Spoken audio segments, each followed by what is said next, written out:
McDermott, News Center 7. Students, teachers, and people from the community held a protest today outside the Bellbrook Board of Education office.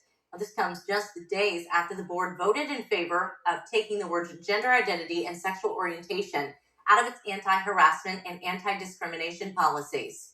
I care about the safety of me and my fellow peers, and personally don't want to get hate crime in the hallways when you're trying to go to class. Now, the board sent us a statement in response to the protest saying it supports the First Amendment rights of students, and leadership is scheduled to meet with some of those students in the coming days to continue the conversation about board policy. Yes, wait. Why? Like I said, that gentleman that was in front. I understand. Look at this. Right. It still doesn't justify. Right. New tonight, that is body camera video from a trooper in Warren County. He gave a ticket you saw there to that driver for going, listen to this, 149 miles per hour in a 65 mile per hour zone. This is on I-75 near State Route 122. The man told troopers he was driving this new car and got cut off by another driver. You heard, the trooper wasn't having it. Well, that man is scheduled to be in court in a few weeks. And on social media, OSB said there have been more than 162,000 speed-related crashes in Ohio since 2018. Also new tonight, the Biden administration is preparing for a surge at the southern border and is sending 1,500 troops to help customs and border protection. Next week, the immigration policy known as Title 42 is set to expire. That will end the ability to use the pandemic as a reason to deny entry into the U.S. The Pentagon said soldiers will be deployed for 90 days, adding to the already 2,500 National Guard members at the border. The administration needs to be sending judges to the border, and these judges need to get these asylum cases heard in days, not years. The current situation is intolerable. There need to be more resources. Now, the White House said judges and lawyers are heading to the border to handle expedited removal proceedings, and those who do not qualify for asylum will be removed in a matter of days or weeks. And now, your Storm Center 7 forecast with Chief Meteorologist McCall Vrydaghs.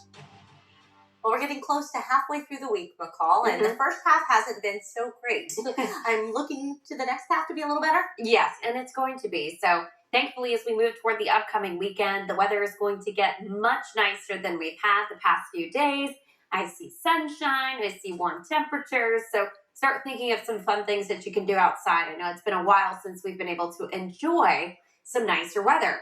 All right, let's talk about what's ahead as we finish up the second half of this week. We go into your day tomorrow, and we're going to start to dry out. There may be some pre-dawn showers if you're up at 4 or 5 o'clock in the morning. But once we get past the daybreak hours, we will start to see the drier weather settling back in. Some late day sunshine is expected to wrap up the day tomorrow, and then a big warm up as we head through the end of the week and into the upcoming weekend. In fact, when you look at the 10-day temperature trend here, we have temps that were in the 50s today and will be tomorrow, climbing to the 80s by Monday of next week, Tuesday of next week, and then staying in those 70s right on through the rest of next week as well.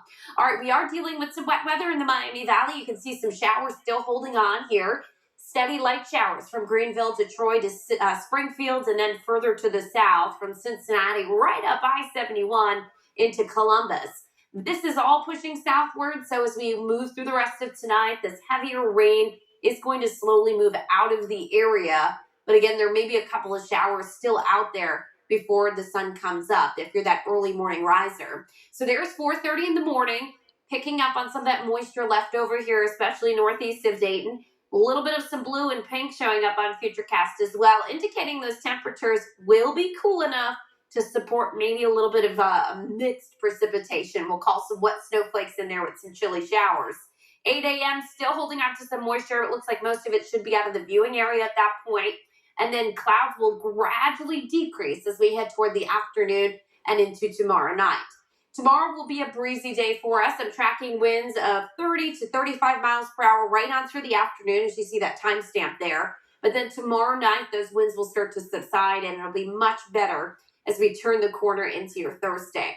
At the bus stop in the morning, it is a cold start, so heavy jacket, long sleeves, but sunglasses as we'll start to see some sunshine by the second half of the day. Temperatures will get to about 57 degrees by tomorrow afternoon and then cool quickly once the sun goes down. Speaking of the cool weather, we've been stuck under this low pressure to our northeast. That will pull away, and then those southerly winds take over. That's what's going to bring the spring warmth back to the Miami Valley as we look into the upcoming weekend and the early part of next week. The good thing is it looks like most of that warm-up is going to come with some dry weather and sunshine. You'll notice from Thursday right on through Sunday, I have dry forecasts for you. Monday and Tuesday, though, I do see the chance for some showers and storms. Thank you, McCall. The city of Oakwood wants to do something at this intersection to make it safer for drivers. It has a plan, but wants to know what people think about it first.